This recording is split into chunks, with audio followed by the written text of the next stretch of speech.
Hello, welcome or welcome back. In today's Jiu-jitsu Nogi commentary, I'm going to do something a little different for you.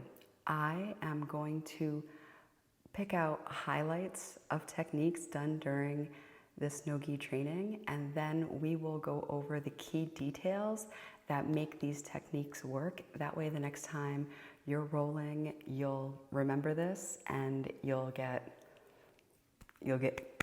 some, you know what I'm saying? It's nice when stuff works. All right, let's get into this roll. This is so good. You're gonna love this. So in jiu-jitsu, there are certain takedowns that are higher risk than others. I love this takedown because it is lower risk. If you mess up, for example, a high risk example is, let's say you go for a hip throw. If you mess up, they could take your back. Here, you are already on top with the snap down, so it makes this technique, if you mess up, you might just end up on your back with them above you, and then you're in open guard, which is a better position than, let's say, you trying it and they have your back in the end. So here the key is to get a head and arm grip so tight that when you go to the ground, there's no chance of their head slipping out, because I've definitely had that failure before. Number one, after you do this, the closer you get your butt in between their feet, the higher success rate, because you're going underneath their center of gravity, and that automatically makes them want to flip over. Thirdly, the key to detail to this takedown is to stick your leg out. That way they can't step over it. And if you go down with full commitment onto your butt, you are putting so much weight into their feet that it makes it harder for them to step over your leg. So full send, it's a full send, head and arm grip, sit down between their legs basically. So try this next time off a snap down. And this also works too if you grab their head and arm when they're going for a double leg. This is a great counter to if somebody's trying to double leg you. All right, next technique. Let's go over an underhook escape to escape both side control, and this will also help you escape the north-south position. So take a look at this escape right here. The key to any escape is getting an underhook. So take a look at the underhook that he's getting with his left arm and how that allows him to get to his knees and escape north-south. So here I have a north-south choke.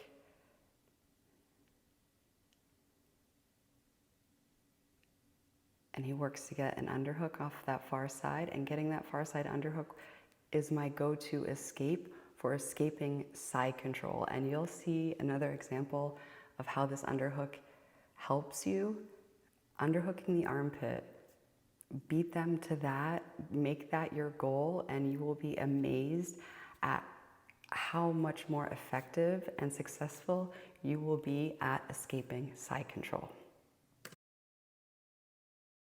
Here is another underhook escape that's super effective. This is the same principle seen from a different position. So do you see how he had it? I have head and arm control on him. So because I have head and arm control, this automatically gave him that left arm underhook, which allowed for the escape. So many times during a transition, when somebody is just about to pass, I beat them to get that underhook, and once you have the underhook, that is key. My initial mistake when I was first a white belt was somebody would get, let's say, top side control. They would pass my guard, they would get on top of me. I would literally be like, okay, frame here, knee there. The longer you give them to settle, the more exponentially difficult it will be to escape. So think, if somebody's about to pass your guard, be like, underhook. You're in a scramble, underhook. Like, underhook equals escape, okay? Like, try that. It's so money. It's so money and you don't even know it. Here is how you can stop more single legs. This is some single leg defense to a butterfly guard recovery. Now here's the key for any type of single leg, either standing or on your knees. If you attack a guillotine, this does a couple of things. One, it is a distraction, so then you can more easily reinsert your butterfly hooks to regain guard, because humans can only focus on one thing at a time.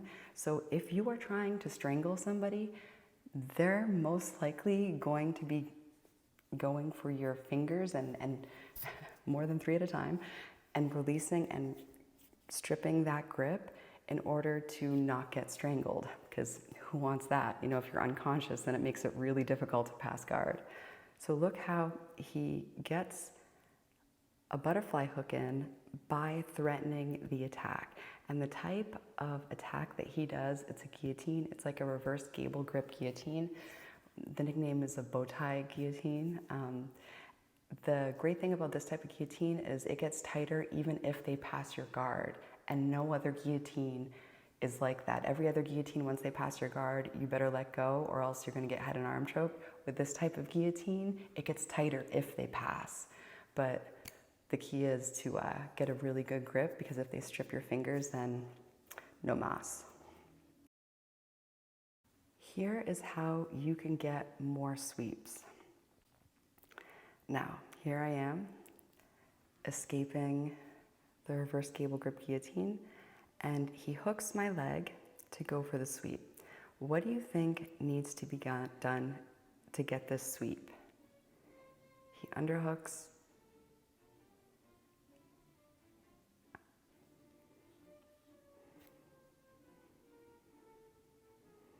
Oh, almost, and I am almost over.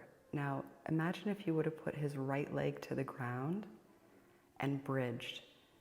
That would have given an elevator sweep type of height. So that is key. Also, when you are going for a butterfly type sweep, getting that hand to block the knee is great. What I find is super effective is, let's say he takes his right leg, wraps it around the outside of the leg, replacing the job that the hand is doing, and then uses that right arm to overhook or underhook my right arm, block it in some type of way. That way it's eliminating that far side post. Eliminating the far side post hand towards your sweeping side is huge for the majority of butterfly sweeps. That and getting height by bridging. Two key things that'll help you. Here is a technique of how to get past a butterfly guard. First, it's important to squeeze your elbows next to their legs, your elbow pits, because if there's any space there, they can get a Kimura grip and make your life miserable. Next is a back step to clear the hook, and even before that is pinning their legs to their butt. That way it decreases the leverage of the butterfly hooks.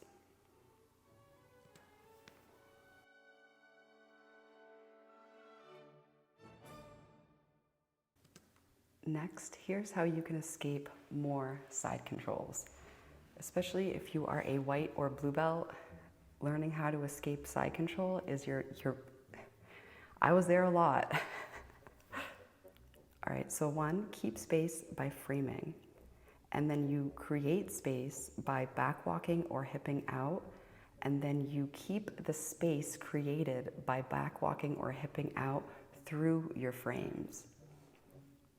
Next, knee in to re-guard. So by getting your knee in, it is exactly what you see here. Basically popping it out of the hip, getting a butterfly hook essentially.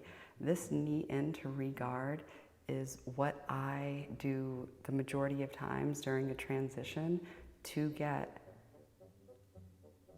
to re-guard and escape side control.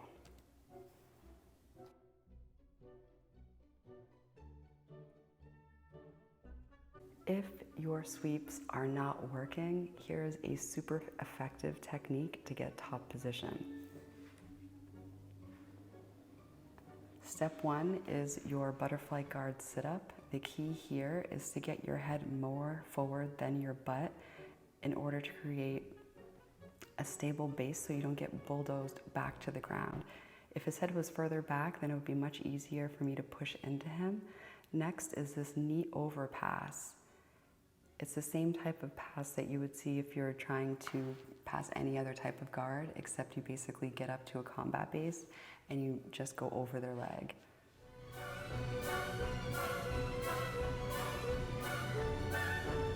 Next is some must-know wrestling for jiu-jitsu, especially Nogi submission wrestling. There's so much good stuff going on here. First of all, let's take a look at a single leg defense. This is a sprawl. Notice his ballet toes. If you bend your toes and dig them into the mat, then there is a greater chance of being driven to standing from the single leg. A tip to make this even better is if he would have posted his hand to the ground, it's an excellent defense, because otherwise, look at this peek out. So I am peeking out right now, I'm stepping out. This is an excellent wrestling move. Here's another principle. The higher head always wins. So if after this peek out my head would have been higher, I would have had side turtle. Because his head is higher, he gets front headlock. And even though from here I'm going for a double leg, if you do jiu-jitsu, you know being on the bottom of turtle or at any position stinks because you have to carry all of their weight. That's why a peek out is so satisfying, because you're basically dumping them off of you. The first time I ever saw a peek out, a brown belt did it to me, and I definitely ate mat. It was just like face first mat, and I was like, what was that? Like I thought I had front headlock, and then my face is in the mat. So yeah, wrestling moves are amazing.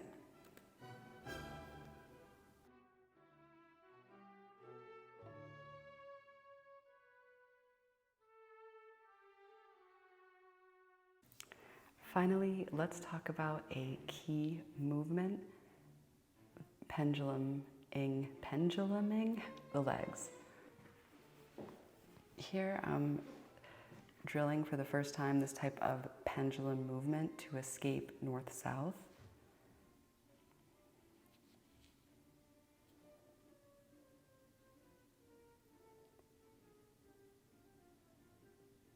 He's like, you almost have it.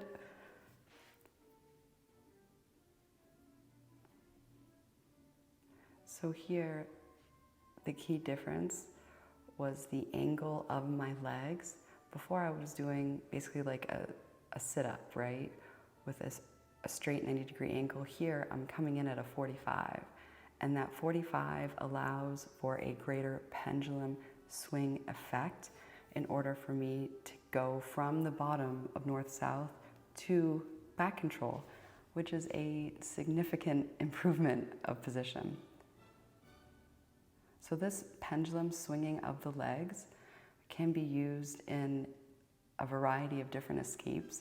Anytime that you're on the bottom, try penduluming your legs and see what happens. The pendulum motion is also used in armbar attacks and sweeps. And here I'm going from side to side. So the key is, you know, as the pendulum swings, like sometimes in jiu-jitsu, we think that just because something, if we do a technique and it doesn't work, sometimes, especially for white and blue belts, at that level, we don't yet understand that, like, just because something doesn't work once doesn't mean it's a failure. A lot of times, you know, it's a fight, like keep on working it. Like if it doesn't work the same time, get more momentum, get more, as they say in judo, kazushi, when it's an off balancing. So the greater the pendulum swing allows for the momentum to be able to get out of sticky situations.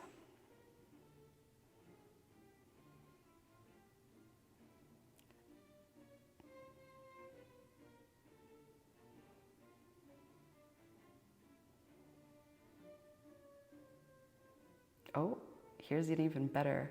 Oh, this is even better. Did you see how I changed the shape from basically like an X motion to a U motion that allowed for even more of a swing? Oh, that was good. See, that's why Nate's a black belt.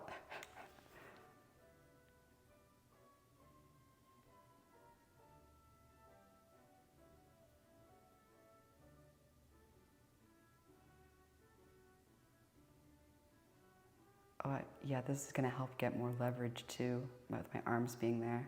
Oh, I think I just elbowed him in the head. Or kneed him. The knee is free.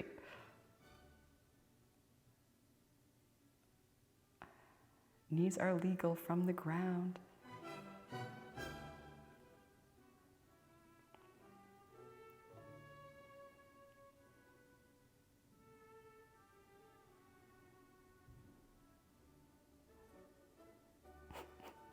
And so is the process of jiu-jitsu. I'm happy I could share my drilling new techniques because, you know, if it's the first time you're doing it, chances are it's a process, you know?